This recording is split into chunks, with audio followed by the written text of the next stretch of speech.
Esengo na ngai ya kokutana na bino bai kongomani bana mboka bozali ebele na banda na bino oui tokutani na bino pour que to échanger les sous autour ya ba actualité politique na République démocratique du Congo esengeli na biso to pesa bino ozali la bonne information pour que bino na biso elongo to meka ko analyser to meka ko pesa ba point de vue to pesa bino pe maloba na nzela ya singa ndenge zalaka mo mesano na libre débat manaka na bino nde na tongwa lelo tozali ko sola na ba sujet ezali penda très capital après ba dépôt ya ba candidature ya ba différents candidats présidents de la République na maponamio ezali ko sa de mana 2023 Martin Fayulu officiellement ndenge ba nosaki a déposé qui candidature na mokolo a lobby.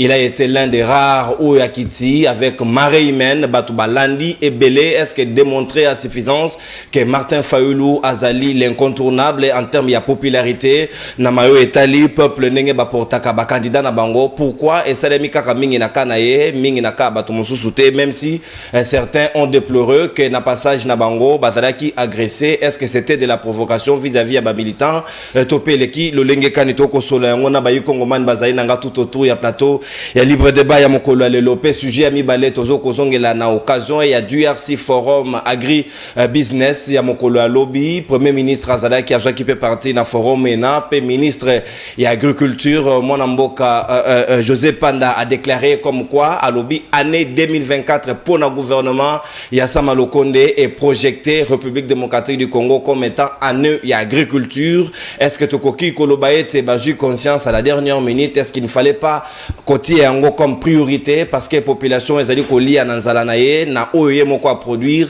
nde yango et même na autosuffisance alimentaire pourquoi le gouvernement a été yango presque cadet de soucis alors que singela kinde wana de babanda comme priorité en termes ya gouvernance nde yango moboko ya likambo to retenir pour na bino na bayi ko na ko présenter bango juste après vidéo ya descente ya Martin Fayulu pe dépôt ya candidature na ye total à lolenge kani est-ce que batu bazalaki to pe batu bazalaki te est-ce que azali encore populaire to pe azali populaire te constat na ba image na bilili ndenge elekaki mokolo lobby et puis to kozonga wa pour que to solola na bayi kongomani bazali na ngala tout autour ya plateau libre débat ya mokolo lelo c'est parti réalisation présente, c'est-à-dire les candidats présidents de la République, pour qu'ils définissent les règles du jeu et qu'on les comprenne. J'ai évoqué l'article 47.3 et 47.5. J'ai dit au président de la CENI, ma présence ici, ma candidature, c'est pour continuer les combats de la vérité des urnes. Donc nous ne savons pas aujourd'hui. Le fichier électoral n'est pas connu. Je lui ai expliqué, je lui ai dit que dans l'opération d'octroi des duplicata, on continue à enrôler les gens. Il m'a demandé de donner des exemples. Je vais donner des exemples. Il y a des gens qui sont partis. Sur 10 personnes, il y a au moins 6 qui ne retrouvent pas leur nom. On leur fait de nouvelles cartes avec des nouveaux numéros. Il y a des gens qui prennent des duplicata, oui, avec le même numéro. Ceux-là, on trouve leurs données dans la machine, dans les serveurs. Donc il y a un problème sérieux de crédibilité. Donc j'ai dit au président de la CENI, il ne peut pas penser que ce processus lui appartient ou appartient à la CENI seulement. C'est un processus du peuple, c'est un processus de parties prenantes, donc il faut qu'il se ravise. Et sinon, ça ne peut pas aller, on ne le laissera pas faire ce que Nanga a fait ou qu'il vienne l'accepter plus tard. On n'acceptera à personne de voler la victoire du peuple. C'est pour cela, je lui ai dit qu'il a fait quelque chose. Il a dit que les résultats seront publiés bureau de vote par bureau de vote. Mais ce n'est pas suffisant, ça c'est dans la loi. Les résultats doivent être proclamés et comme ça, les gens à qui on aura donné des machines chez eux, des gens qui ont des cartes d'électeurs fictifs, des électeurs fictifs. Et voilà, merci toutes nos excuses pour la proposition et la vidéo. Nanto Kozonga tout à l'heure, on a proposé Bino Bilili, il y a Batu Nenge Bazaki autour, il y a dépôt, il y a candidature, il y a Martin Fayulu, na Kozonga Yango. Mais d'abord, on a présenté Bino Baïb invité à Libre Débat, il y a Tongo Alelo, Tozali, na Mboka, Maman, à Chantal Moboni, ou na slogan, Maman de Ayebi, ou Azali porte-parole, il y a Martin Fayulu, m'a dit, du secrétaire national en charge, il y a communication, il y a SID, ou Ezwami Nakati, il y a résistance, Tozali, na Mboka, maître CD. Cédric Biengele Bongongo Oazali Moko ya bayi cadre pe communicateur ya AFDC ya Modeste Batulu Kwebo tozali pe na mwana mboka mongamba ya peuple Gaston Piana Oazali na salle de maquillage azali ko rejoindre biso na minute ezali ko ya pe tozali na mwana mboka Mustafa Oazali na kati ya alternative mkwege président 2023 azali ko rejoindre biso ya kamati retard moke nde na bango nde tokosola mai politique ya libre débat mokola lelo mwana mboka tokocha befiji na area campagne minute on tozo acte na yango te okolimbisa biso moke obomba yango na noti yango sima natondi botondi mama Chantal Moboni na ko fungola ba hostilité ya libre débat na ngambu na yo tomoni na bilili ndenge Martin Fayulu azali ko sala déclaration na ye après dépôt ya candidature ou à tout moment na koki ko arrêter so vidéo comme prête pour na komeka ko balancer yango kota la comment les gens est-ce que ils sont avec vous ou ils ne sont plus avec vous parce que candidature na bune posa qui problème est-ce que le lot koki ko loba été bozali déterminé Martin Fayulu et à même ya regagner ma ponami o so ki salem. Merci beaucoup de konono mbote na baimboka vraiment bolukinga mingi na moni ezali penza occasion ezotalisa que bolandaka biso pe bomemaka biso na mitema na bino tozali wana kokoba kobunda mpona ekolo Congo merci na bino nyonso nalingi penza nani kopesa peuple congolais merci parce que peuple congolais alakisi à la face du monde qui aza déterminé à restaurer la vérité des urnes aza déterminé à restaurer histoire ya mboka na ye oyo ezalaki terni na 2018 ceux qui tolobi tozoka ba dernière échéance électorale. Nazo féliciter penza peuple congolais na makasi parce que atalisi na molongo mobimba alobi c'est le commandant du peuple, c'est lui qui incarne l'espoir ya biso baimboka Congo. Omoni kutu na ba mama maraîchère ba na enveloppe ya bango ya mwa muke ko bakisa, omoni même ba étudiant. Ba sali na cotisation na bango ba ye ko pesa, omoni ba mama ya wende ba sali ba cotisation, ba lobi mwa mboka tia kuna ozala oyeba ke biso to tinzo pe biso to ko batela mbalo mutu akoyiba zate vraiment to pesi longonya makasi nangi koloba pona ebele baza ko polémiquer là-dessus nakanisi candidature ya président élu Martin Fayulu ezaki loko ezaki déjà na congrès na biso ya Kisangani le 14 juillet 2022 to désigné qui est comme candidat président à biso la Muka pe désigné qui est comme candidat président à la Muka et puis tu es bien que la discussion est au niveau interne pour na koluka kotala atiato atiate mais peuple congolais sengela yeba eloko moko la non assistance d'un peuple en danger ezali complicité tozali sikoyo na enjeu moko ya makasi na étape moko très cruciale ya vie na biso ya mboka na biso ezali courir alors il faut que déjouer ba complot nyonso oyo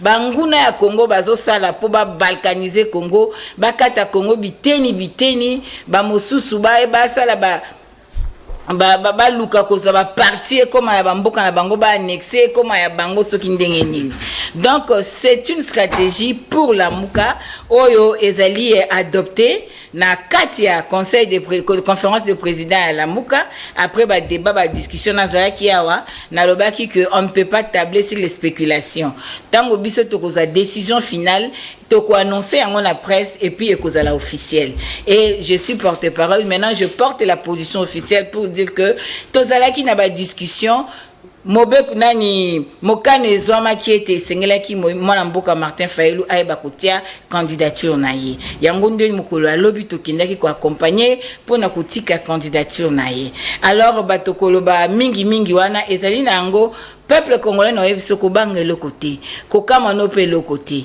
ezali ngonga oyo batu o basaki déjà ba calculer mabe pona mboka bato ba monaki déjà que non lokola ndeko Martin Fayulu alobaki ba ko postuler na ba élection te eza occasion pona biso to sala makambo to ana ngo ba monisco retour wana ya sali ezali penza ko bebisa ba calcul nyonso yango zomona de partout bango nyonso tous contre un balobi to diaboliser ba musuba bi azaki 5 millions et pas de Chilombo pour aya ko crédibiliser processus mais ndeko non ceux qui ezali pour crédibiliser processus okotika ba député no libanda Ce que l'on va appeler 5 millions, le BPT, il faut beaucoup de députés dans n'importe crédibiliser processus. Au moins qu'ils aient ma kamba le kuta. Babanda qui va payer 4 millions par Kabila. Oh, bah, c'est 500 000 $, bah, oui, nalandan de Emmanuel Chibambe. Alobela yango, nalandan, alobi, bah, pesi bango, bah, oui, yango, bah, na président Mouzito, yango, bah, Kabwani. Bah, ye, oh, Kabila pesi 4 millions. Oh, bah, pesi boy na boy. Toyo kaki yango.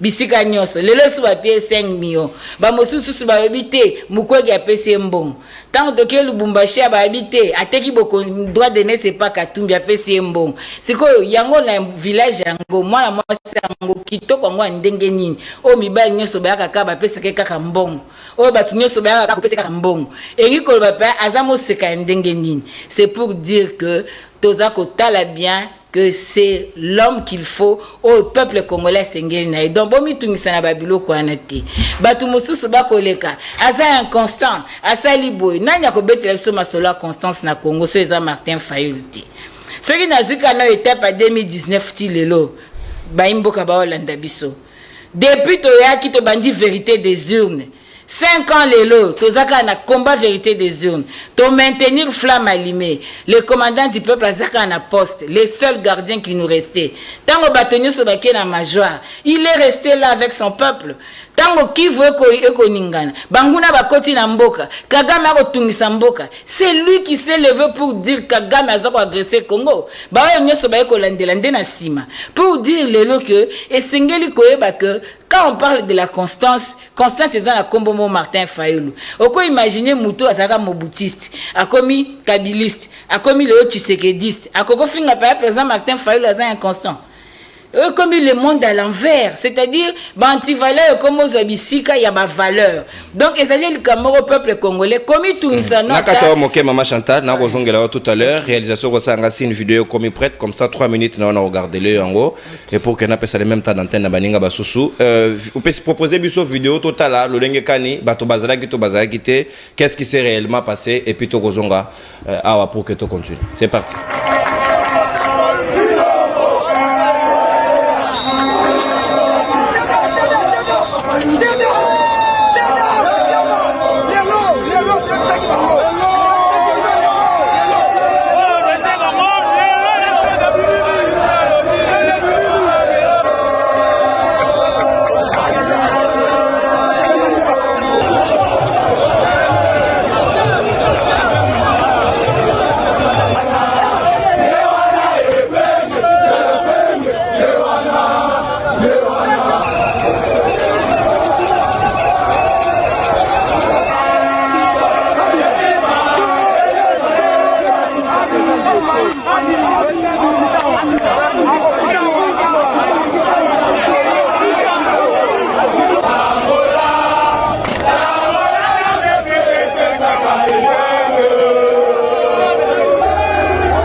J'ai dit au président de la CENI qu'il faut instituer un cadre de concertation entre la CENI et les partis prenantes, c'est-à-dire les candidats présidents de la République, pour qu'on définisse les règles du jeu.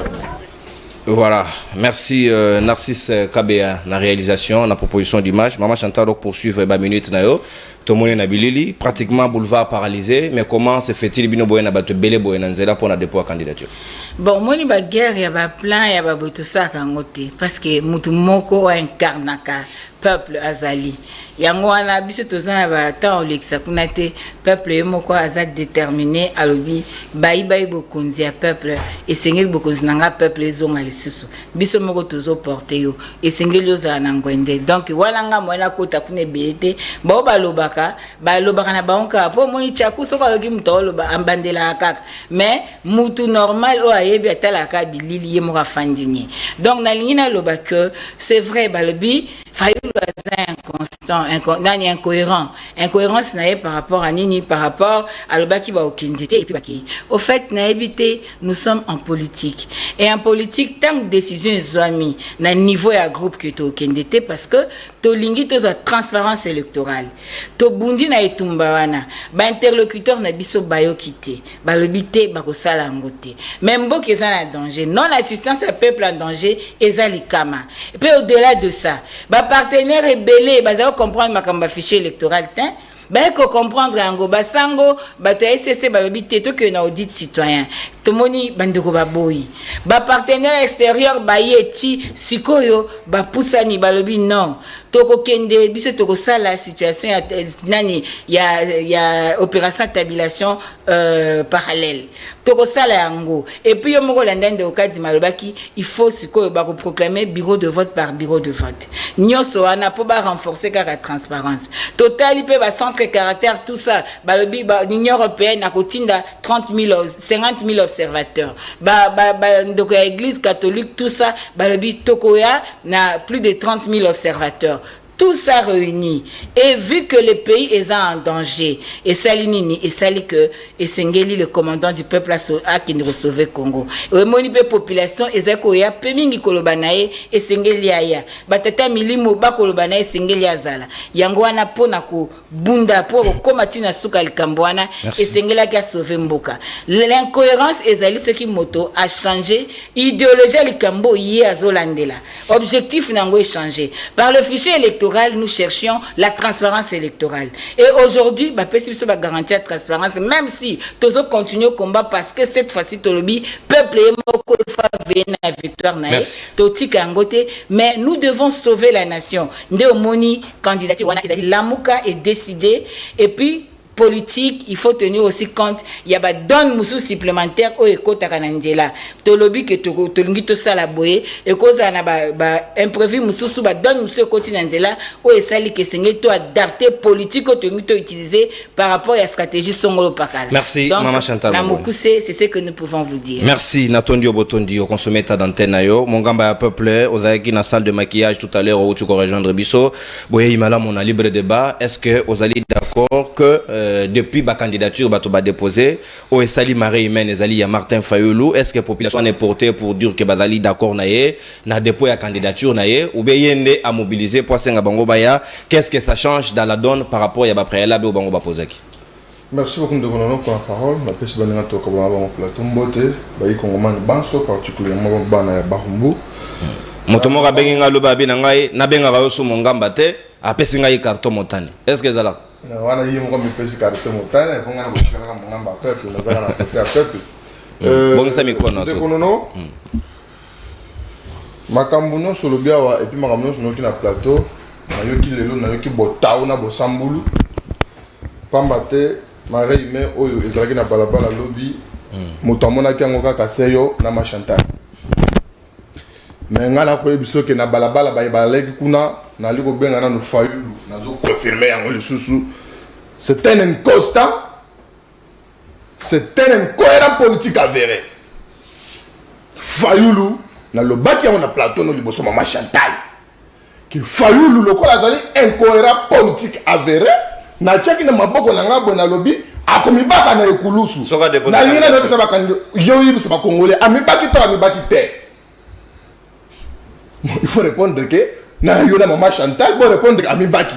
Pour le Baki on a plateau. Bande nous balanda dans lobby, faut le quoi inconstant politique, incohérent politique, azali ko copier comme Etienne Tshisekedi mais ali ko copier na ndenge ya sima mabe a redéposer candidature oko ça on a geste lelo to suki wapi bato ba na balabala fallu recruter les badauds les délinquants bake ni koyi bele biloko personnellement na baninga to alaki na bango j'ai été attaqué ozala bilili soko nango tiela ba congolais bamona na uti na émission de Kono Flavé na Tokundola na Wileri j'ai été attaqué heureusement que nazali souple bande wa kimisinga me ba veste na ba botoli ba téléphone ndeko malevu ya opposition azala ki attaqué et soki bande ya Jean-Marc Kabundu te mbele tambo na juma kasa ko boyete siko tuna nga biloko ba yibaki bakendaki na wapi ba attaqué ngai na présence ya Epenge sur place. Tango bandeko ya Jean-Marc Kabundu, je cite, ba avocat mibale, maître Fall Mamba, na maître Toussaint Beya. Balobi non. Mais mon gars m'appelle le communicateur à l'allié Lengue. Baketi na Serge Martin Fayoulou. Je le dis, je le confirme. Vous dénoncez pas. Nabatu oyo, ba beta ki bazokisi, ba yini ba mapa ya batu ba mama, ba kenti pas Fayoulou. Fayoulou a carte de vos kitoko apesi bango lobi, bo benga de vos kitoko, bo kende batu na ba yili batu na biso, ba bengi de vos kitoko. De vos kitoko lobi, ndeko na benga na 21h na le occupé. Depuis 21h, tiens de vos sandi téléphone te. Er bandeko ba yeba, Fayoulou a bengi batu na e, ba bimisi kasaka na kata biro Fayoulou. Atini ba yibela e biloko, ba yibela kuna, mais bozo benga ma règle. Est-ce que Fayoulou a dans pour ça kasaka na yo? Je le dis. Kaza ba pomate, ba téléphone na batu, ba biloko, makamunazo le ba awa, Prince Epenge ali vivant. Maître Toussaint Beya, maître Fall Mamba, basé par communicateur Jean-Marc Kabundu, tout na bango. Mais là vous, ali nous opposition, botou na ye, bandeko papi Diosso, tozalaki na bango sur place. Mais mutoke ko recruter na ba kulu na côté externe na côté ni na zalaka, o bien na maré mais non. Na ye bisa ko été vote ko postuler, il y a le droit, il y a congolais non reconnu. Na ba candidat nyonso candidat mouche s'appelle Martin Fayou. Soyez élégant. Mais je le dis, il faut pas être sur les États. Il faut pas être sur les États. Si vous devez réfléchir, ne soyez pas sur les États. Non, ce n'est pas les mêmes. Non. Il faut bien choisir les termes. Il faut bien choisir les termes. Non, mais quand j'appelle un candidat mouche, ça veut dire un candidat faible, oui. Pourquoi pour le candidat faible? Non, mais c'est un candidat faible. Par rapport à ma dire, par rapport à faire, na moni que nenga tindi na kabakulu na beta la police ma banga. Ndenga tindi bango lobi et pengali vivant et pengali ka sur batanga d'autres batwana basatanga na biso et biso le quoi toi la éducation politique ya balabala te toujours réfléchir politique ya mboka nzamba zo lukumu bandeko ba épargner ngai na élection ndeko nono na landa ki émission à lobby na plateau comme tout ça na débat ba candidature yo pesa ngelo ya bakie originalité à ma document basengaki ezaka ka ezaki ka pona katumbi ouais mais on va quand pona katumbi et c'est monsieur pédagogique ezaka pona katumbi te il y a pas candidat je sais pourquoi ba candidat nyonso ba déposer qui avant Fayoulou avant Katumbi botu na bango ba pesi ba document na original ata ndeko na biso Martin Fayoulou a déposé qui original mais yo lobi na mona ko lobi que te ba besoin ka non c'est exemple l'article 18. Il y a loi électorale révisée. À part carte d'électeur. Na titre académique, il y a une photo. Mais le communiqué. Communiqué 045 totanga ki awa ya seni o ezali kopé sandigi sabatuba o kitaba candidature, baloba ki copie certifiée à l'original. Non.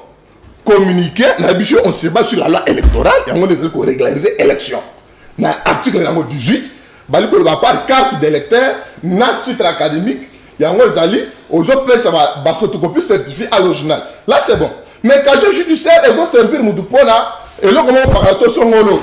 Ça va servir pour 3 mois, c'est fini. Vous déposez, bon, original, donc, c'est ça. Les élections, il faut que les alliés droit naïe, il y a aucun dé. Qu'on postule, au moins, à mi-temps, ici, bon, sans boulot naïe, bon, taon, naïe, bon, ça va congolais, bah, monique, ayale moto, il y a qu'on pèse sa confiance, d'ailleurs, communicateur, na bango, azali hospitalisé.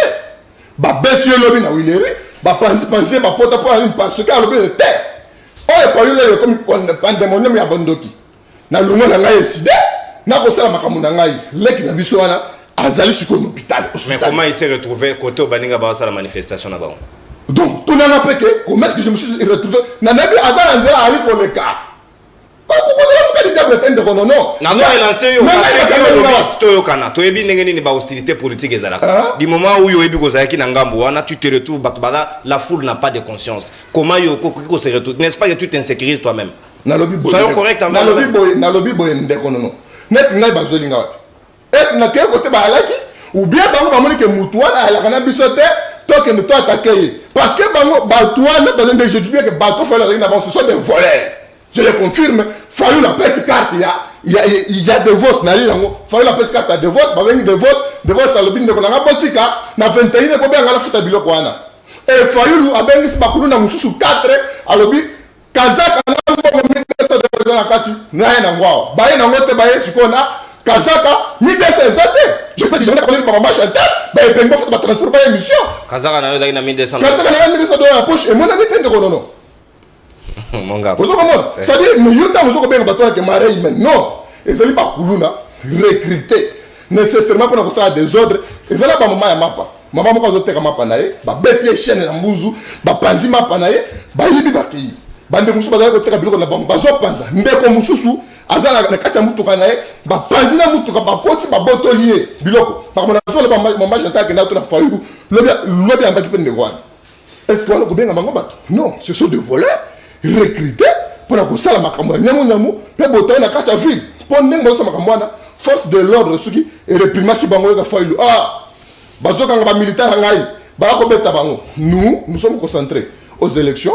Jusqu'aux preuves de contraire, nous ne voyons pas quel candidat va gagner. Félix Antoine Sekiti Monamboka. Merci mon Amboka Natondio Botondi. Essayez de vous apaiser parce que vous faites la politique. Il faut beaucoup d'apaisement. C'est très important. Ne soyez pas sur vos chevaux. Natondi Bino Botondi. Sengeli, discipline et ingela likolo ya mesa. Toza na considération mutuelle. To choisir bien ba mon abisso. Motane ezali mosaka otokoki ko bobo la moto. Motane ezali plutôt langi otokoki ko bobo la moto. Akosala mbilinga makasi na émission. Soki to bobolio langi ya wolo. Tope mosaka yango lungi ko bato ko réduire yo sensiblement minute na deuxième prise de parole. Ndeko Mustafa Natondio Botondi ozali na ngambu ya prix Nobel de la paix Denis Mukwege. Bino pe bo déposer candidature na bino. Metomoni ya Martin Fayulu lobby engouement ezaki makasi bato bakiti bilili ezali ko témoigner tout à l'heure. Est-ce que tokoki ko lobaete comme aboyaki pour cette fois ndenga kei nde yango population est comme ko démontrer que bazali un attachement il peut porter aspiration na ba Matondo mingi ndeko na bote na yo et bote na ba ko débatteur nyonso moi bolimbi c'est pour na bokomi na retard il faut comprendre que ça gérer na ba enjeu yo nzambe atinda rasoka lendi mokili. Il faut comprendre que Kinshasa est géré na bateau nzamba ba moni genre ba ange au son nzamba lendi ville wana genre ba ange atindaka na Sodome et Gomorrhe bakende kutumba ba bebisa wana ngobila pena kati c'est genre il y a ba ange de ba kotambusa mboka ngobila pena kati mais c'est lui le président des anges le sort ça qui bitumba ange Michael na bango ndeye alors ba candidature ko pesama mais na ko beta lisolo na ngana lombango na yo na nzela ngaka na yoki ndeko na nga face beti lisolo ya kazaka na $1200 dans un pays comme le nôtre mutako kotambola oza risque ya kotambola na mbongo ebele bongo na poche c'est déjà le kuta et excès de monnaie non donc notre ami a menti na plateau na miso batunyoso c'est du mensonge et je comprends pourquoi il kotambola na mbongo wana parce que ce sont eux qui dirigent la ville. On dit que Martin a recruté de Kuluna, mais il oublie que Mokobango va sortir officiel. Il y a l'eau qu'on a bango. Babenga ceux qui a CP, ceux qui a PC, ceux qui n'y babenga ranakisa ça. Papa, respect na parti politique ya bato eza ACP. Martin Domingue, kombo na lero luka. Très bien. Et zarana siège peut na kisa ça. Mokoba saka sortir officiel wana to yebi bato ba recruter kana liboso. De Kuluna répété.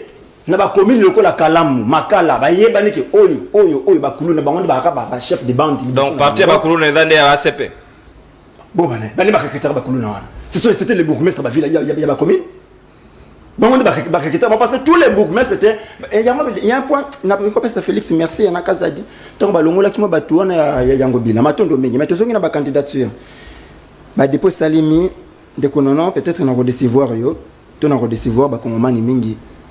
Moi, j'étais encore pour que tout le monde a gardé position. Monsieur Martin Fayulu Azoki avant. C'est-à-dire il n'est pas accompagné UDPS dans le congrès. Sur ce souvenir. Mais Binopé président, lui également, il a été le premier à pouvoir. Point moi j'étais parmi, tout le temps, tout ça l'alternative Mukwege. Lorsque, d'un côté, SID, seule personne pouvait encore faire confiance à un moment. Lui, non, tu n'as aucune élection. Tu sais qu'encore Félix. Des grés ou des forces, Félix doit partir. Des grés, on ira aux élections. Des forces, c'est-à-dire ceux qui ont organisé l'élection hier, on va appliquer l'article 64 qui nous donne tous l'autorisation au cas où pouvoir rester dans la balabala. Alors, Baboy Kadima, pas de Kadima, bon, avec 100 Kadima, allons aux élections, nous allons chercher une perle rare, les docteurs de Nimokwege. Sur total, les plénières à Seini, total, les magouilles, ils ont un fichier électoral.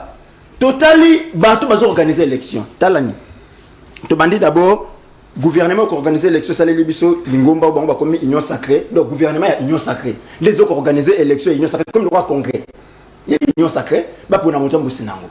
Aujourd'hui moto to scopé à moi espoir. C'est ni à organiser l'élection. La ministre libiso citoyen Kadima. Obisona soto yebi parcours na ito. Bah non Kadima ou pas plénière à saigner ça souveraine. Total c'est ka plénière. Moto moko bébé ngakona moto SID. Maman Chantal Azalia. Bandi bayede to bayebi ete batu ya FCC bayebi bangote batu ya katuya o ba bango ba katumbi bayebi bangote sika plénière on a comment faire confiance à une plénière oyo et ça composé na batu moko préfabriqué donc ils sont préfabriqués pour na pouvoir de ba makambo maso bango ba koloba kuna ko saka esengo na pouvoir et ko sala esengo na peuple congolais te tokei babandi enrôlement na bango ndenga enrôlement salameli audit affiché to lobi luvuno za na katikuna lokola luvuno ezali ngana sengi bandeko tobebisa elamba ya pembe ya monganga te tozongisa monganga na ndako tozongisa monganga na ndako na boyi tobebisa elamba pembe ya monganga na tera bosoto te to boyi tobebisa elamba ya pembe ya monganga. Prenons la position oyo ndeko Martin Fayulu azui eza position ya malamu. Ce sera une façon ya ko clouer ndeko Félix bato ba kopesa mosolo pona ko sala maponomi wana gouvernement ministère de finance Nicolas Kazadi UDPS Grand Kassai. Topusani, il faut qu'on sécurise l'élection. Pendant qu'on sécurise l'élection, il faut police. Police, ministère intérieur et sécurité. UDPS Grand Kassai. Il faut qu'on règle les contentieux électoraux. Justice. UDPS Grand Kassai. Il faut qu'on mette ça sur la banque. Index. UDPS Grand Kassai. Bon, c'est qu'un arbitre et un souka. Oh, souka, le bibi sur le sodoyoki. Papa Kamoleta. En tout cas, je ne suis pas de l'UDPS, mais je suis né dans l'UDPS. Vous me demandez, moi, token d'élection. Donc on va accompagner bêtement Félix Akaniso. Après, on a la source. Voilà pourquoi on a vu à ACP, à Zobeta Tolo, qui est maintenant Félix Azate. Oui, par rapport à l'Eurotomoni, fichier électoral, nombre d'enrôlés. Avant, Babylon a un duplicateur pour le monde mondial et carte de comme duplicateur. Tom Sousia Sanango. Azate, tu es bité, parce que tu as enrôlé à mi balai, à mi sa tout ton ligne. Bato ba enrôlé boni, tu as enrôlé la tu voté dans le lingue kani. Tu es bité. Le temps Robert Tolo qui bango bazar bagania, c'est-à-dire que équipe va Zobeta Nabiso, terrain yaye, arbitre yaye, ba supporter yaye, ballon yaye. Donc on veut bagarre que non a tout boli ballon match ici. Alors, le président Martin a déposé candidature. C'est la masse.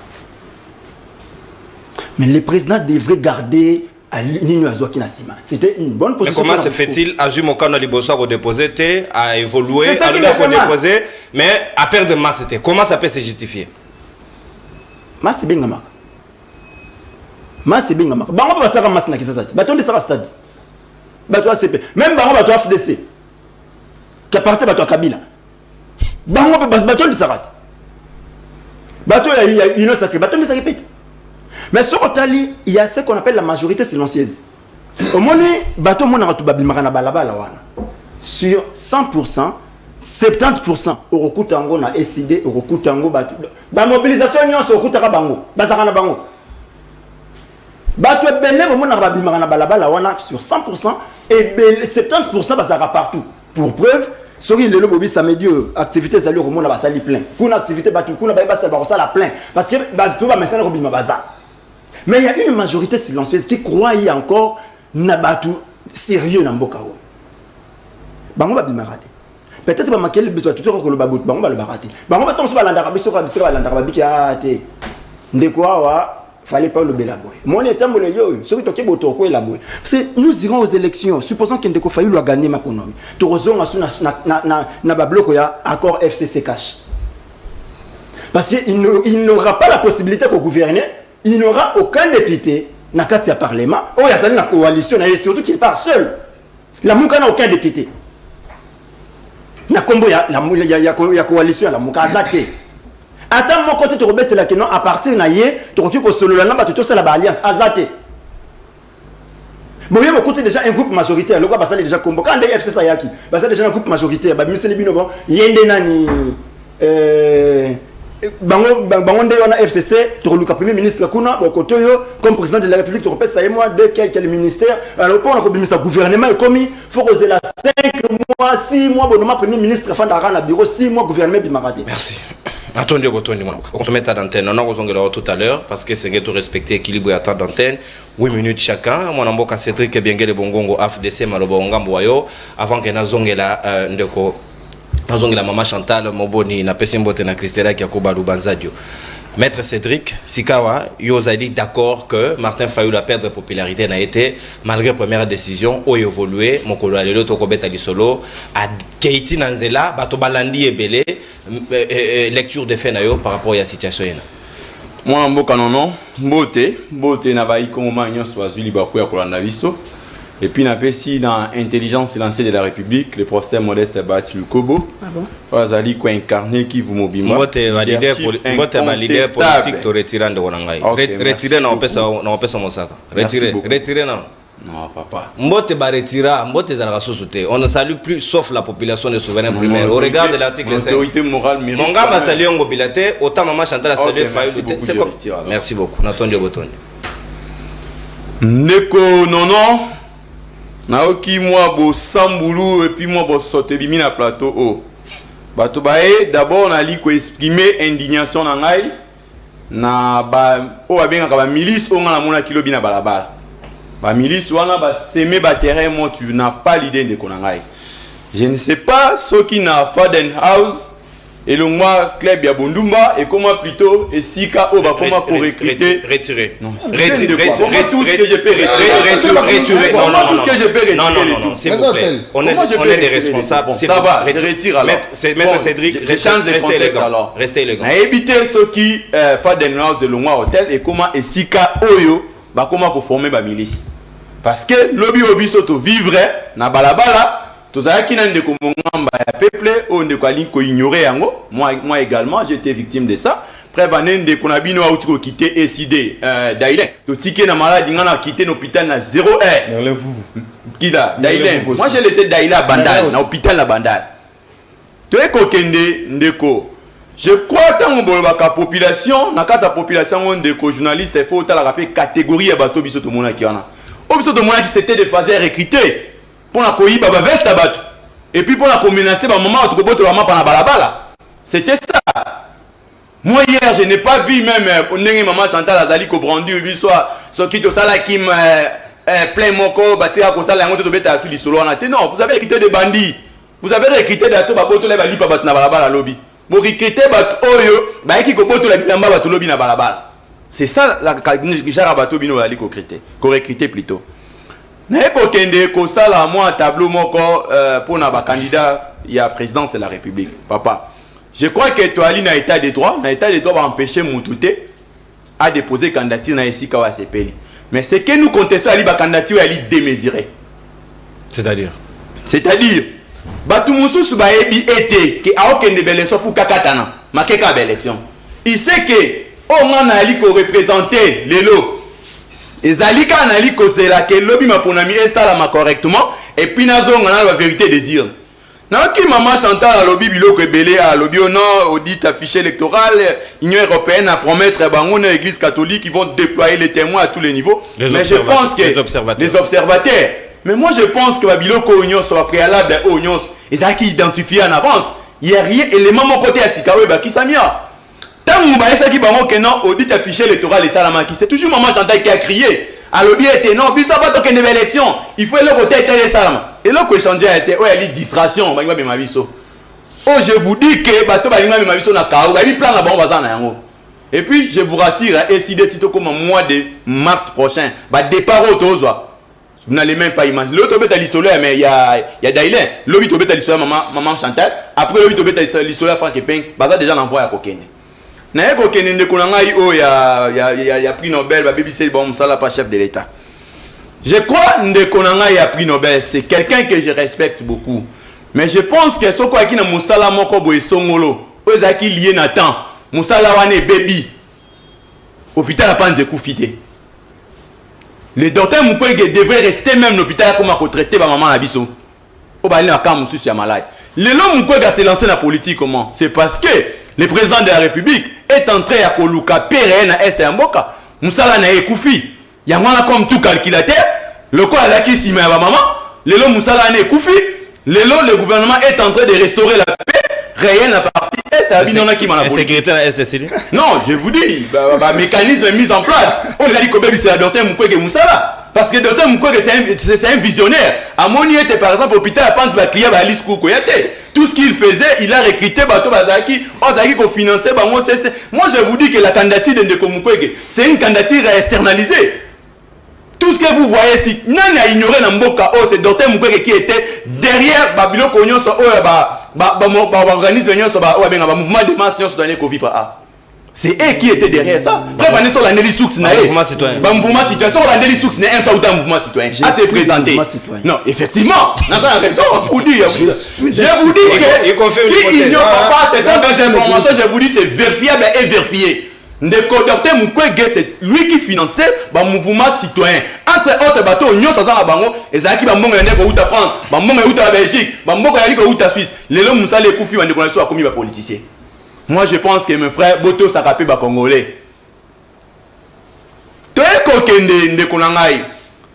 Au jour d'aujourd'hui, nous sommes, la famille du chef de l'État, tu as dit perdre la personne. Tali Kobanga Moutouté, parce que départ les indicateurs, les élections aussi c'est le sondage, les élections mathématiques. Sauf que l'État a les répartition, Ndeko. Les lois yo Mukwege, tu peux comparer même Mukwege Nangobila Oyo négligé A. En termes de popularité. Non, je parle de popularité. Quand tu parles de popularité, je parle de la popularité. Je parle de la popularité. Mustafa Ozana Maloba. Je parle de la popularité. Bokene ko déposer candidature baki combien de personnes? Donc, ce qui est en termes de popularité, c'est que Fayou Lunda l'équipe. Non, en termes de popularité, je donne les cas, Ndeko Fayou a ramassé des phasers. Ndeko Fayou a ramassé bateau, Babeti Batuna Balabala. Je vous dis, attendez le jour où le président Félix a déposé candidature. Essayez de voir la qualité des personnes qui vont accompagner chef de l'État. Pas de voyous, papa. S'il vous plaît, Mustafa. Et quand même l'élégance. Il ne faut pas s'agiter. Mbongo ya Union européenne et mbongo ande pour financer bino si kuna la lusha kuna olingo comme politicien ndeko hein kataka pesu qui normal parce que aux asso mouvement citoyen to commis citoyen au commis la politique non c'est pas GG c'est ça c'est la même c'est une grande tribune après tout capitalisé très kokende ndeko na ngai aujourd'hui je vous rassure dans cette tribune soko tali mosaïque union sacrée ba personnalité bali ko entourer yango parce que l'élection est sociologique ce que tu as dit, tu as dit que la divinité de la bactérie nyonso bali ko entourer Mukwege. Tout naie nani o ali capable ya copier cette petite province moko. Mais je peux citer nombreux. Quand on attend le procès bati du Kobo na Kivu. C'est déjà o abi ali résultat moko détail pour le chef de l'État. Si je vous dis par exemple que aller à l'Équateur aujourd'hui avec une personnalité comme Bemba, je vous dis, ce n'est même pas démontré. Formule intelligente. Ce n'est même pas démontré. Ce qu'on a dit de la bandundu, grand bandundu. Au coquille qu'on a sangé monté à Mukwege, oh, et bien ça m'a cassé la bandundu. D'abord pour ton information, même Mukwege est mon place à Zali. Attaché le candidat député na Kivu, il ne va pas gagner. Attends na Goma, à pour gagner l'élection. Partout où les docteurs, près de notre vie, que non, tu as docteur Mukwege, à la tapolo, et notamment la même na Sanana Ebi. Oh, na tout ni non même mon ngamba peuple ayibani koleka docteur Mukwege tout ça sérieux même mon ngamba peuple ayibani koleka docteur Mukwege nani ayebi docteur Mukwege to nani na kati na biso ce sont nous les intellectuels peut-être vous allez informer. Essayez de demander ma population de Kimanteke. Essayez de demander à la population ya Nselekuna. Merci mon amboka Cédric Biengere Bongongo. Vous avez qu'au na zone il y a ba hostilité surtout les élections. C'est vrai que la tension va monter d'un cran à un autre. Et c'est beaucoup d'apaisement et c'est Tokita surtout adrénaline. Et ça a bien mesuré, et c'est important pour l'échange. On reste congolais par-dessus tout. Et c'est notarango de part et d'autre. Maman Chantal Moboni, 7 minutes chacun. Et c'est que je peux appeler à Bayi Congoman et capitaliser tant d'antenne Nabiso. Domaine de l'agriculture, et ça est très clé pour le développement en Boko Nabiso. Mais le gouvernement Nabiso Bayi a annoncé Biso à la dernière minute, selon le ministre José Pandamokolo à lobby, na DURC Forum Agri-Business à lobby. Et c'est année 2024 auto dédié en année de l'agriculture. Autre côté, il y a la priorité des priorités et pas l'agriculture. Pourquoi parce que qui a voté pendant 5 ans, n'est commis na mandat où il est commis à solliciter débat dédié la première année à cela. Est-ce que ça une stratégie, il y a comment gagner confiance à la population. 7 minutes et pas énorme. Merci de Konono. Na fandi kimia, na kotité, na déranger moutouté, na sengi ba émotif, na ba adolescent prolongé, na respect. Non, Nazali, Naza porte-parole, il y a président élu Martin Fayoulou. Naza au cadre à parti SID. Et puis, je suis une femme coptée dans la conférence de président, il y a collège, la conférence du président Alamouka. Face au peuple, du Bosso peuple, je vous dis, c'est la dernière fois. N'a partagé plateau. N'a Gaston et puis n'a Cédric. Moi, je suis une mère. On peut analyser, mais j'ai un devoir d'éthique et de moralité. Je ne permettrai pas que... Moi, j'ai déjà de coco. Que je sois face, permettez-moi les termes, les impolis. C'est la dernière fois. Et c'est par respect au peuple. Non, mais ne peut pas te faire c'est par respect. Non, maman, ça s'il vous plaît. Il faut se souvenir. Cédric, s'il vous plaît. Cédric, s'il vous plaît. C'est ça le respect. Cédric. C'est ça le respect. C'est ça le respect. Que vous étiez sur les nerfs quand vous êtes venu à l'émission. Sur le ton vous utilisez et les termes que vous avez choisis. Quel terme? S'il vous plaît. S'il vous plaît. Jamais comment Cédric, s'il vous plaît. Là, vraiment, maman, ça fait pas longtemps. La discipline est belée dans le plateau, s'il vous plaît. Je sais pourquoi. Tolérance. Maman Chantal Tokei. Merci.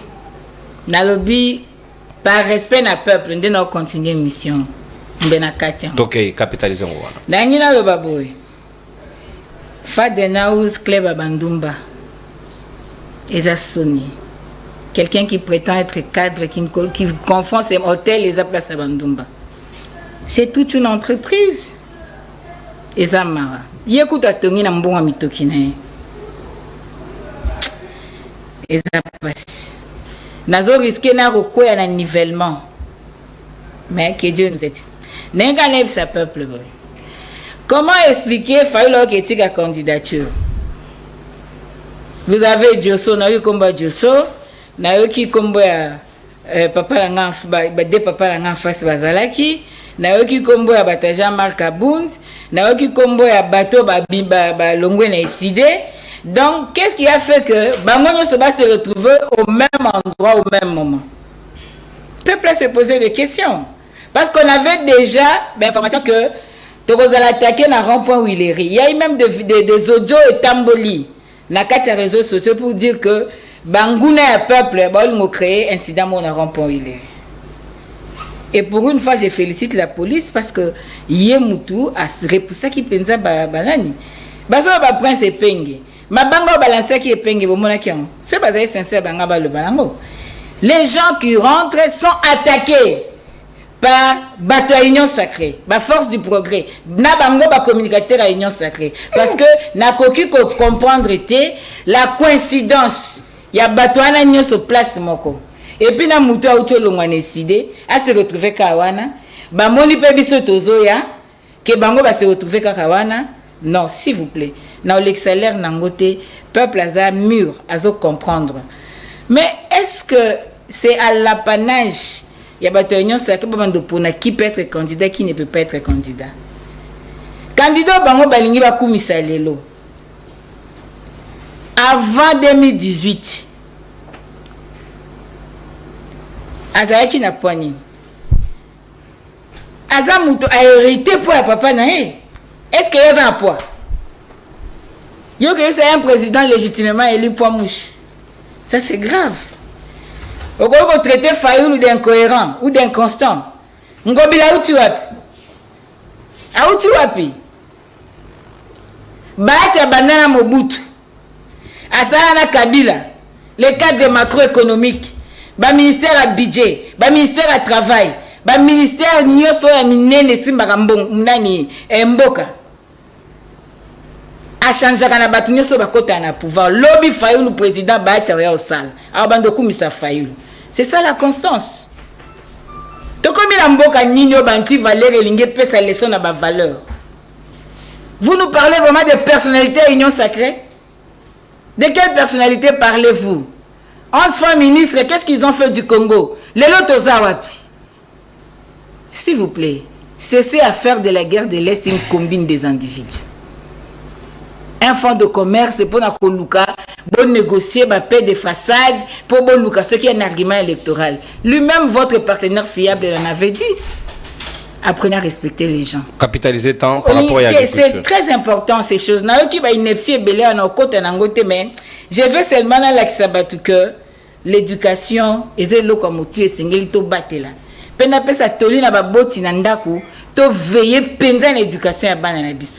parce que bisiko bango bakokende ndeko ede batu ba juger biso ba parents. Na lingi na lo baboy. Ngai na okebeta basolo muta auto quitter décider muta batu ba okite batu ba okende mama Chantal Azan envoie. Beaucoup sati wapi. Je suis là mais tu es en train de mentir en ma présence. Muta kota na parti politique yemoko abimara yemoko. Yo zaki akobeta basolo ti lelo lobina ki FDC. C'est ton choix. Yo ko ba biso pe to za envoie to okende to solo nom koni. Nous ne sommes pas là pour nous la personnalité politique. Nous ne sommes pas là pour nous luka to sala ba ngana za émission na lega ko soka ngam ko na pesa autorité morale soka ngana sel ba flatterie wan.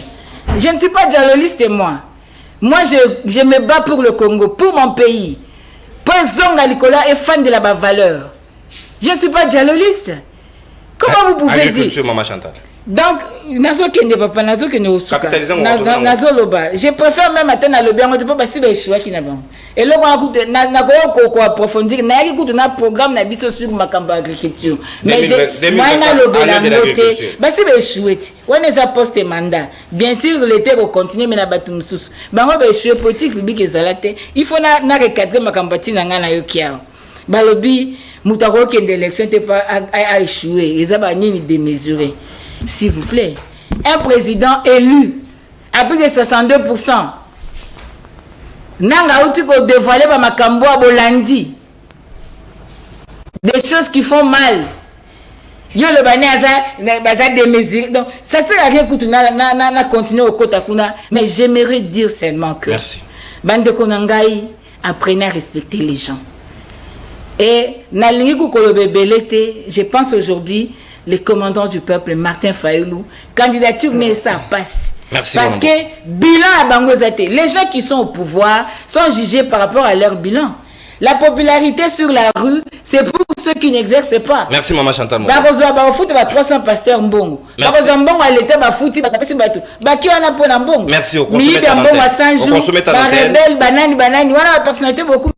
Merci beaucoup, Maman Chantal Moboni Natondio Botodio. Consommeta d'antenne yo, mon amboka mongamba peuple Gaston Piana. Ngonga siko EPC Melio. Est-ce que vous allez d'accord que Essengela qui peut privilégier d'abord agriculture en avant au lieu que tu es après na deuxième mandat? Pourquoi pas tout ça qui ont comme priorité? Je crois qu'on permettre biso le loto lié à Nanzala Nabiso et permettre biso le nakir dans tout importer en sous souté parce que tous les pays à vocation agricole. Pourquoi le gouvernement et ça là qui en côté bah qu'on prétendre que ça la biso en 2024 alors qu'ils ont eu tous les 5 ans pour mieux faire?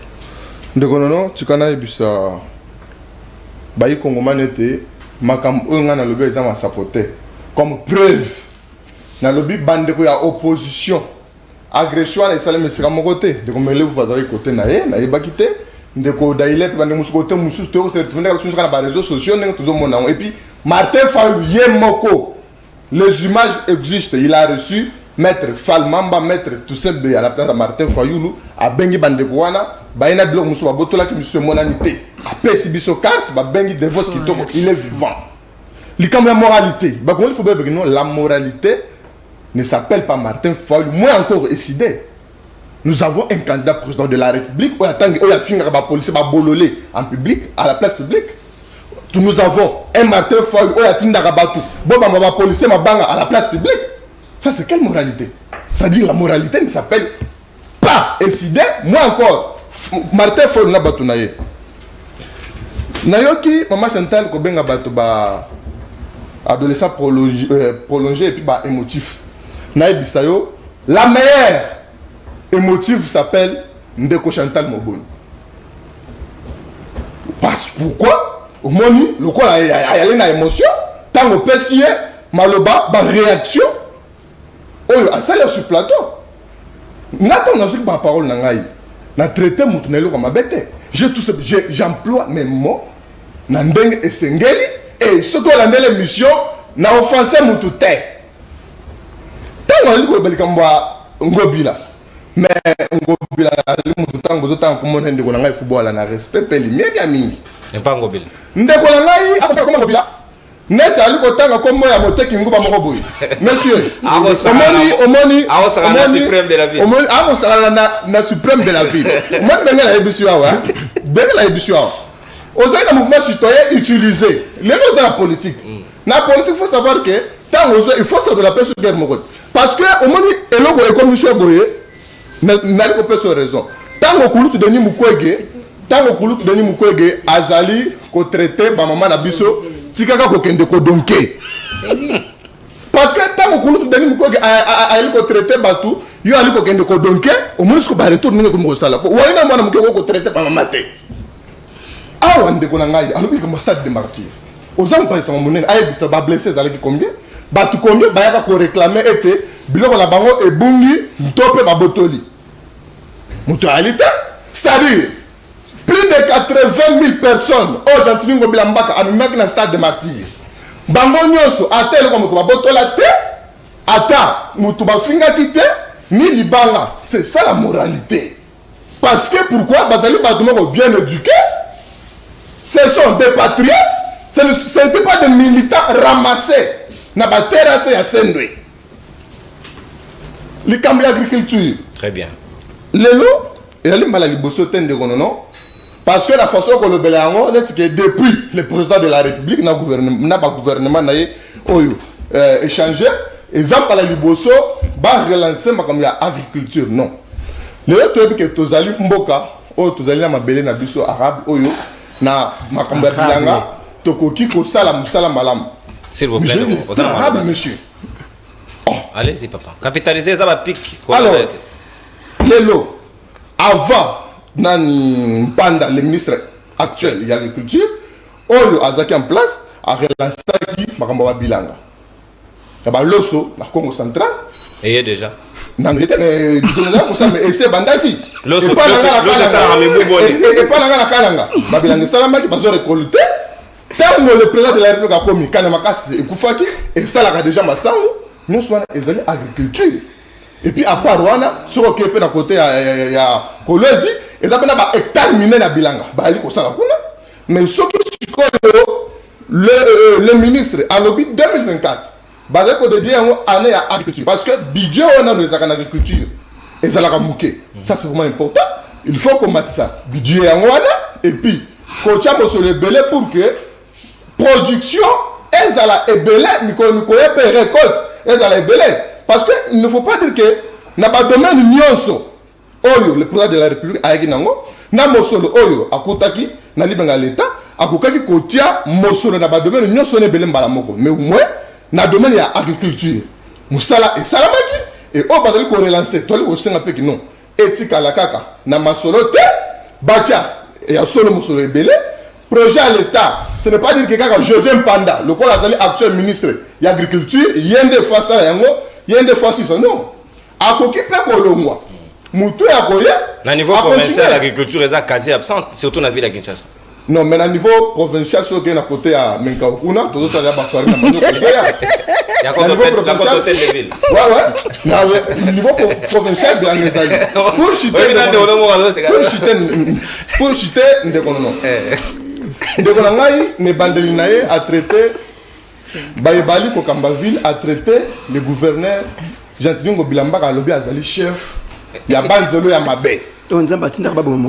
Ok. Talanga Sikoyo, Tchalinette no malamu, Nal Belayo, qui est Gentiliongo Bilamba, et qu'est-ce qu'il a fait? Au moins, il y a la balabala aux autres qui m'a la balabala. Aux allez quand on va pinner pour papa mon abatou, aux allez mouvement citoyen. Yo, parce que les lois, moi, tu dois être pénal content. Au fond, dans aux autres, mon peuple, et aujourd'hui, aux enfants, naïe, on allait se pénal. Nous devons l'engager. Yebisangana. Denis Mukwege. Mais les autres, ça, Mukwege là, Batman va gagner ensemble. Moi, on a plateau mais bisakio. Tant toujours qu'il n'a pas politique. N'a pas pas politique, il y a Martin Fayulu. C'est un homme politique, n'a pas la biso. Azap n'a pas politique. Azap assis, mais Azap n'a pas de Azap le courant n'avait politiquement. C'est le niveau. Maintenant on a un candidat à Denis Mukwege. Conférence n'est à l'Yoto et à Salaki Awa. Ça les Salaki à Pamba. C'est ça les Salaki à Pamba. Étant un projet.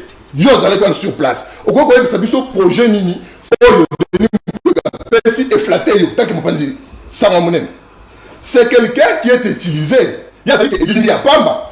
Bali côté ndaye balobi parce que au moni ndenga bana ko réparer ba maman da biso na pas en mosolo. Tonango ndeko c'était kalobia. Et chuter parce que le gouvernement est impliqué. Moussa va ça là, ça la raté. Pour chuter même Denis Mukwege. C'est un insolvable. Oh, mais il n'est pas un modèle, mais il s'étoffe maintenant, il a se présenter candidat président de la République. Parce qu'il y a une nationalité. Lui-même n'est pas modèle. Merci mon amboka. Merci. Non, merci mon amboka. Merci Gaston. Nalingi phrase wana te passer côté bimela et créer tolé. Na yo za moninga ngai. Na bi phrase wana côté bimela et ça tolé senga ba présenter beskis. Sengeli e bimawate. Mon amboka sikawa. Ah non tuki na ebie pa otuka. Mustafa, comment faut-il le kotia accent en agriculture parce que ceux qui m'ont toilé, tous en a 27 millions d'enfants au le badali frappé na quoi cher corps, badali na malnutrition et c'est l'État a privilégié le domaine de l'agriculture. Comment l'obito que en 2024 alors que toujours 5 ans mobimba to marteler sur yangote. Non, répondre la mokino agriculture na 30 secondes. Banda wana. Na makambo tikali mena na 4 minutes nanga. Na pesi maman Chantal 1 minute à le bélo comme ça nazo ça vraiment toilettage à bloc bélia maman vous en allez pas Muka merci beaucoup maman oui merci beaucoup na ngina loba na peuple congolais que makambo bozo kawa eza makamba lokuta oyebi que batu bayaki ko menacer bana ya lamuka batu babebisi biloko bazoluka bamoni que tellement le peuple congolais a une sengo photo luka to tia tâche moko boye pona balongo le sengo peuple mais to ko na piège wana te donc lokola bazalaki ceux qui dizaines ceux combien bakabona ina bakwana bango po ba gérer bakuluna na bango ba tia désordre baza confondu muto ayebiso alobi nani Martin Fayulu andimi keza batunae akosi. Le problème est que batu bazozonga ba infiltrer ba eko luka mobulu et que ba victime baza Martin Fayulu a refuta ngona ndeni. A refuta ngote ba $1,200 ngona nyamona kyango. Wana nyoso biloko a lokuta. Donc nangina sa peuple congolais zala vigilante. Zala vigilant. Zala très vigilant.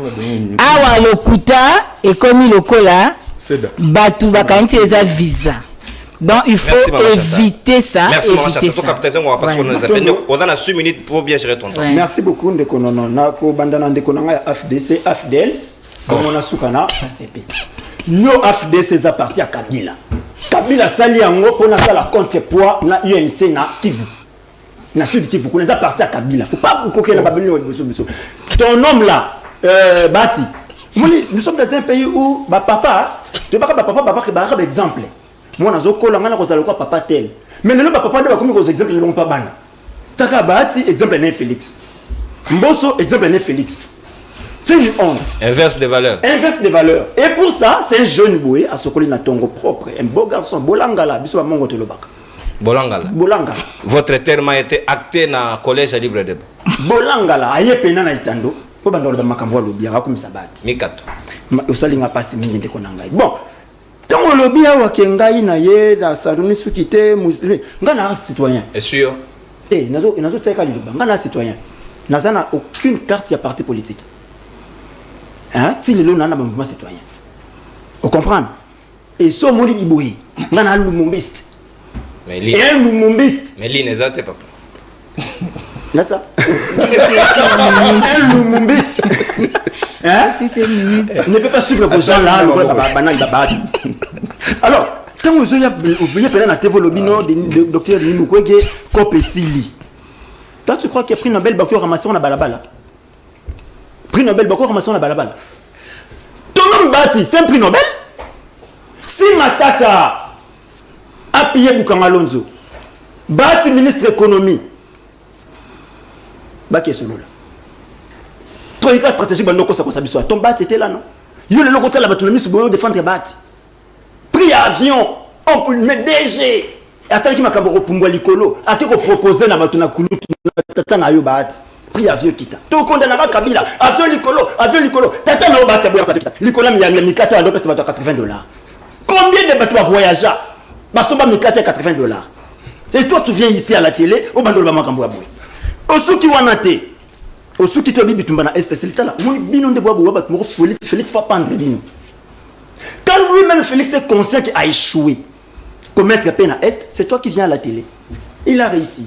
Tu veux défendre un bilan, mon colo bilan qui a échoué. Mais bilan là, c'est le bilan. Tu quittes ta maison pour défendre un bilan où mon colo bilan a échoué. Tu n'as pas honte. Et de Konanga, il y a le bilan mosaïque à l'union sacrée. Mais si on t'a dit qu'à mosaïque, on a l'union sacrée. Jamais il peut faire confiance à l'union sacrée. Tous les gourous qui ont détruit la République sont là. Mosso, Moboutiste, Kabiliste, Tshisekediste. Lobby Rokoma, Mustafaïste. Soroye. Oh, Aroya. Ce sont des gens qui aiment le pouvoir. Ils sont là pour le pouvoir. Ils ne sont pas autour de Félix pour l'idée. Ils sont autour de Bango, vision et Félix Ezate. Ils ont un pouvoir. Agriculture. Et c'est un peu. Ndekonanga ya Ndakongo Bila. Moni yo tango bandio lika na TV. Hein? Ngaza ka déjà. Yo bandi na TV, bino watu bandia wa bandio lo bana miso batu sous Félix la komi mokonzi. Lukati ni pululu. Tunaye makambo boko luka election na mwinda. Azoma lubana panani. Lukati ni pululu tunaye. Donc la mouki na tongo non, obandio le kana TV. Vous c'est parce que vous n'avez pas à faire. Vous avez na TV chaque jour. Nous on a d'autres choses à faire. On ne mange pas na ba poche ba politicien. Tokenda ko luka poto le sandako. On luka. Voilà. Caillou. Donc le quand de connaître avec ndoko na caillou, caillou na ngapa na kinda caillou. Donc na le quoi yote so le mwe awa okebwe, le mwe ko okebwe parce que na soir on ça ni récollecter ba bongo na sozui. Olobi makambo ke non, bino tango bosaka sorti na bino, eloko mutebunga raté. Mbonga bakilo bunga $500,000. Sorti na bino na stade des martyrs. Ngate na le bien Peter Kazadi, député provincial à l'époque. Viens qui ça. Agriculture, quand capitaliser tara chrono agriculture. Donc tant bosse mal mo bolo ba makambo so le to bi makambo ya agriculture. Ahuti ko ndeko ko ça la biso ba projet ya ibele wa sali. Baloni loso mais yena no. Vous dire dans tes aventures. Ba yena exercice budgétaire 2014. Ils ont eu 2024. Tu n'as pas moi agriculture ba prévoir combien? 8%. Ce que Bossal ici, et le gars va bien, sur 8% budget, on a combien? Si vous calculez 8%, on a combien? Si vous calculez ça, institution. Bon, vous calculez ça, institution, ça combien? Donc c'est pour vous dire que ça, on a aventure. Ben, on sait rien. Ben, quand c'est bien, il y a Manioko. Et ça. T'as vu sur la mise, tu as mapa Manioko, il y a Manioko. Maïs, faut qu'il y ait maïs, tout ça, à gagner tout ça, il a un terrible service national. Mais ça, service national était camarade. Merci, mon amboka. Merci, ils ont échoué. Merci mon amboka. Mali bazoba encore Congomani. Bazoba Congomani 2024 en janvier. Ndeko Félix Akei naye, parce que yemoko jusque là yemoko zomi battre na koloba na ba kongomani nini. Merci de Ronangai. Ba kongomani numéro ezali affiché na CA logo libre débat juste après intervention à Cédric 7 minutes na soki ba okabona na 1 minute na Gaston ezali arrangement na bango, y a pas de souci.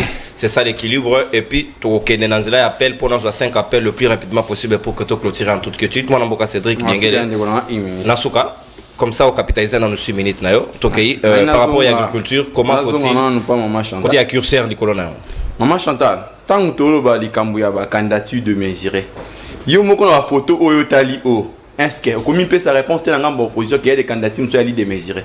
Pourquoi tu as la phrase? Maman Chantal, si tu as dit le quoi, Res Kazadi, Banani, Dr Mukwege, non, Dr Mukwege, Ndekonanga, grand frère Nanga Kulutu Nangai, honorable Francky Diongo, il y a une peut sa réponse, Maman Chantal. Je pense que vous avez la réponse. Vous savez, tant que Charles Poisson nous voyons à Binouen. Tant que vous avez un grand esprit et surtout le chancelier de l'ordre des universités, nous avons un professeur Batuliko, avec beaucoup d'élégance, beaucoup de respect. Vous savez, c'est un peu il y a tout ici comme motoana l'équipe parcours quels sont les résultats et puis il y a sa réponse. Donc il y a certaines personnalités tant qu'on cité. Il faut qu'on t'en avec beaucoup d'intelligence. Avec beaucoup d'intelligence, je vous dis. Ce n'est pas facile aux oiseaux vendés. Il faut un peu moins minimum, mais respect. Toé kokende likambu ya agriculture. Ndeko non, il est vrai que dans certaines agriculture, il y a certains monteurs pour le développement en Boka. Parce que toi, l'économie est extravertie. Papa, je suis fort dans ça.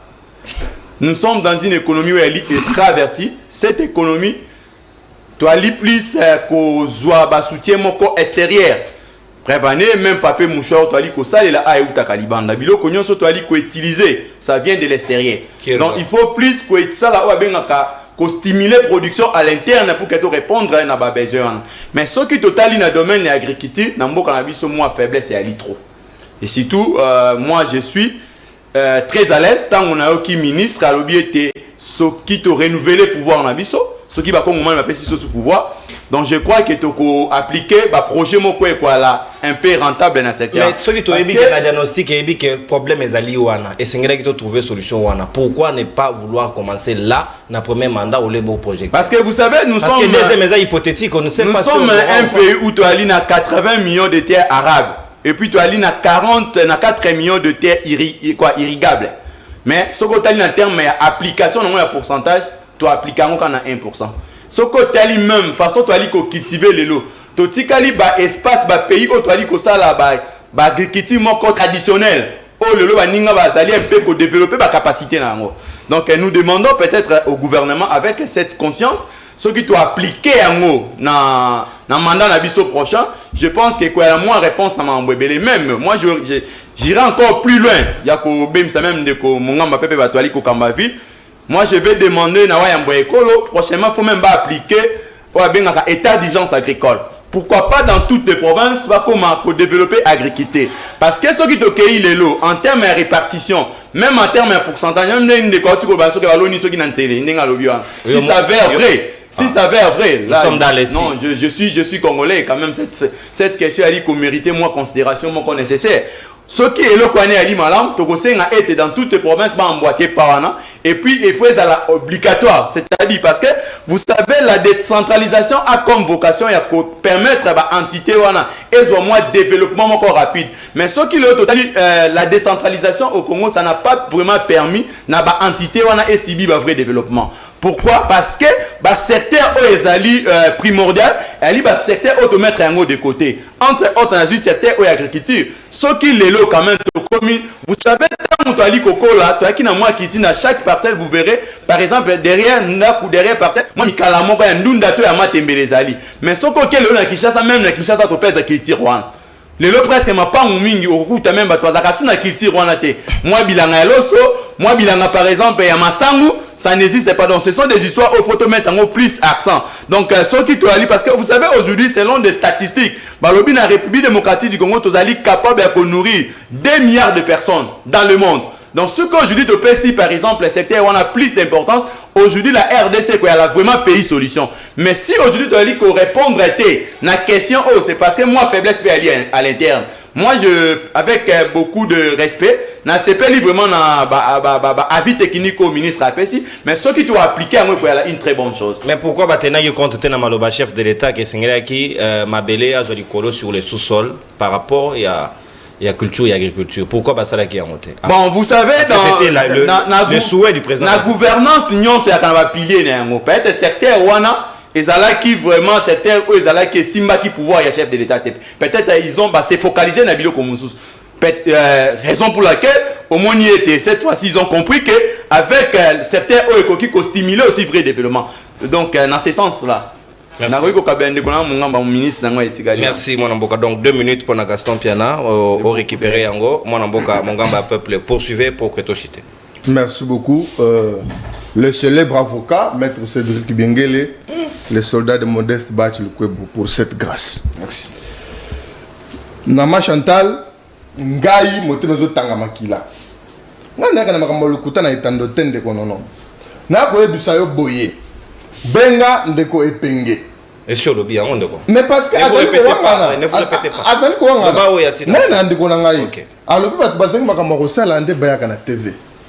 Mon frère. Ozoluba, il faut donner un respect. Ces gars, ce type que vous voyez mettre Cédric Bengele, Azali cadre dans l'institution, mon nom est Mboko, Cédric Bengele. Gaston Piana, que tu vois en face de toi, tu es devant les conseillers de DGRKT. Voilà. Vous êtes devant conseiller et ministre à l'intérieur. Il y a vu là qui c'est ça. Nengo Zaliwana. Tant qu'on a gestion de la province. Tant qu'on lobby na nous likamboya. Je comprends la sécurité. Mbongo et Bungaki. Ça dépend. Mbongo tikala ko Bungate. Parce que yo tant qu'on a une mission, cause à te bitin de mikanga na maboko ozu manette o china moto ozu ko yeke o mission non. Il faut se ressourcer na ba source fiable au moins que dossier tel et le bamaka et suka kandengni parce que dans le dossier zo makete mongo bongi. Effectivement, suite fait un dossier faut zalawe.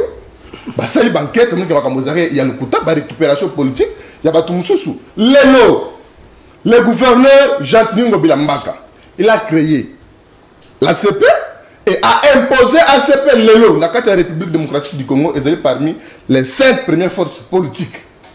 Même Nakacha Union sacrée. Lelo, Jean-Tini Ngobila-Mbaka, Makambasa, Nakata ville province de Kinshasa depuis l'indépendance jusqu'à aujourd'hui. Aucun gouverneur n'a eu à le faire. Bâtir un index, papa. Bâtir un index, Balongoli déjà, bâtir qui est en Botao.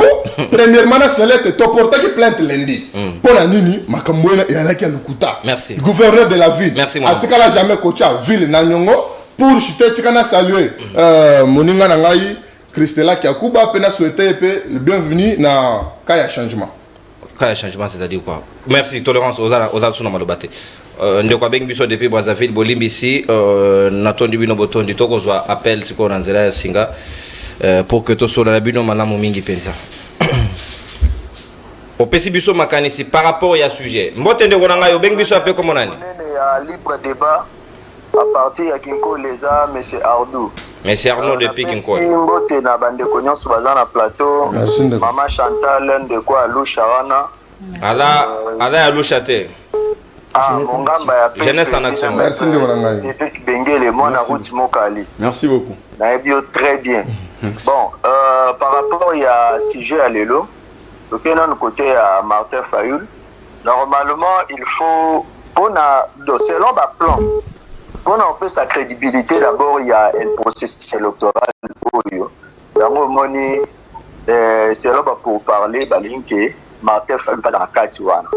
Ndenge Kabila boyaki ceux qui peuvent faire Martin Fayoul la boy parce qu'ils ont les 2 mètres à terrain où on est simbi pena processus électoral à part union sacrée yango moni basenga ki pena Martin Fayoul à la place on a pour notre crédibilité ba toyebi ke ba maguye ko le kaba contestation le parce que même de nous kwege alobaki après avoir candidaté on a et tokei na deuxième pour l'agriculture wana kutu plan wana donc on est à aventure donc gouvernement na biso bazana le roi hymne national ndenge zalaka nyonso ezalaka na futur nous bâtirons tout nyonso ezalaka na futur donc loko wana il faut koyeba maintenant osenga na bandeko ya union sacrée wana bandeko na nga tant beaucoup te na maman na plateau il faut bozala na manière donc ya ko s'exprimer ka wana za maman que ce soit beaucoup te na débat mais aza maman il faut respect ezalaka vraiment ba ati bo sala wana yango to sepela na to lobi na plateau déjà ba bengana ki ndeko ya Mboso Gaston ezala ndeko mo pa benga ki pona yo asenga ekuti ko ya kalisusu na plateau te abenga ko olé de mongamba peuple abenga ko moyiba peuple donc vous allez un peu la moins élégance tant boya na plateau ana c'était pour hier n'a faisait qu'on retirer non n'a faisait qu'on retirer Mouto Alobaki en lobby donc lui il n'a fait que paraphraser Mouto Alobaki lobby je lui obligé ici de retirer ne vous en faites pas le travail est fait correctement Robang et le rotende kona yo za mongamba peuple yeso abenga moyiba peuple est-ce que kanga wana lo mbotende ko obengi biso ape comme nani na be depuis commune intelligent mais c'est ça tokei papa capitaliser ngonga na otozana minute mingite. Merci monsieur Nono mais to komi ko décevoir plateau na biso et biso to nga makasi po bato bozo na plateau le basa la réflexion pour na moka ba ba ta réflexion avec individu bazo la population na ngala ba la population na compétence na makamnyoso nala ite que non na moka o ba nous so ba nous sacré ba uta na PRD ba uta bango bila ba nyoso ni le sala que ba votre cas ici présent dans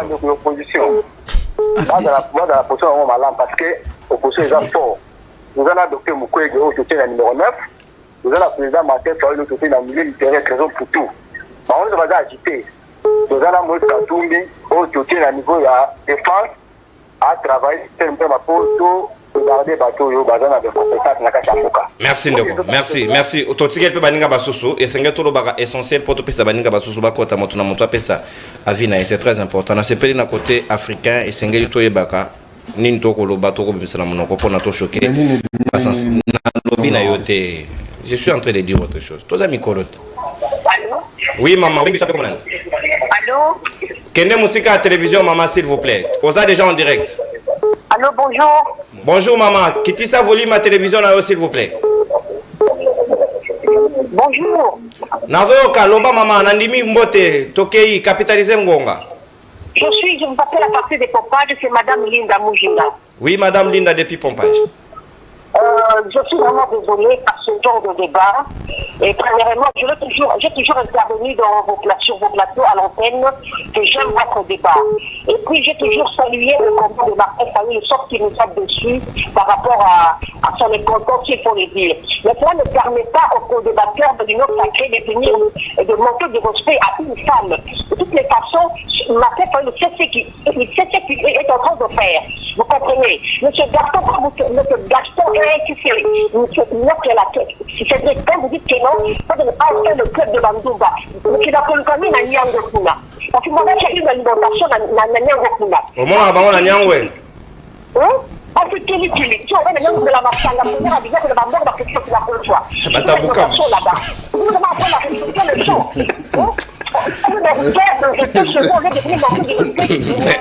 Merci maman Lili. Merci. Merci beaucoup. Je crois te retirer en haut et les quitter, te retirer en haut, même si Bimi, Bolimbisi, vraiment toutes nos excuses à toutes les femmes qui ont été choquées par rapport à Yangoana. Il faut mesurer les phrases que nous voulons prononcer. S'il vous plaît, bonjour, monsieur Nonon, tout intellectuel qui ne se respecte pas en tout. Ce qui est anti-valeur, comme beaucoup de profs congolais comparés à Bati, Nakalele et Zakindoki. Oh. Merci de Wanabiso Randenge au petit point de vue na yo to respecter yango. Ndeko Gaston Tika ko finga baninga s'il vous plaît na télévision sokinde konono to pesa ye Montane. Oh, to pesa Gaston Montane. Non, déco. Soyez aussi tolérants. Bonjour libre débat, tout quand c'est derrière le président Martin Fayoul. Oh bakan Christella Kiakuba. Motendeko, bengi biso ape comme nani, ouais. Oui, bonjour. Depuis Mongafula. Ouais, ndeko, makanisi nao. Ndeko nono, nangina côté la fiche. Capitaliser ngoma. Oui, nangina lobabu. Umoni pona agriculture. Des bombes bayo kosala ngo déjà na retard puisque bayebi te ce qui va reçoit mandat ya mibale. Donc on va sortir là de la flatterie. Balingi de ba flatterie, il faut pour la ligne, tu fais ça bango le sous deuxième mandat. Donc, à ta tu le fais ça bango deuxième mandat. Bakolo na te, au yébi 2011, baloba na biso ke, tu connais ta basango le la kayasi. Mais le lot tu connais qu'on y a ta rami le la kayasi, tu connais ta passe le la kayasi. Donc, pendant monsieur Gaston, on a le bakara, au moni grand pétan à yagane doxy, gobelane mtavenga qui allez-y comprendre. Merci Ndeko, merci Ndeko, merci s'il vous plaît, merci. On ne pas dans la droite vie privée Ndeko, s'il vous plaît. Merci beaucoup. Émission et s'il y a baninga bayi Congo manito bongisa lobby bolimbi simoke. C'est comme ça, tous les jours ne se ressemblent pas. Natondi Bino Botondi, merci Maman Chantal Moboni, merci Gaston Piana, merci Cédric Bengele, merci Mwanamboka Mustafa, merci na Joël Mouka, merci na Narcisse Kabeya, merci na Christella Kiakuba Lubanzadio, Mwana Lukunga, candidate élu. À combien de Bonangai? 700 aidés au numéro alors que c'est ça qui est interdit.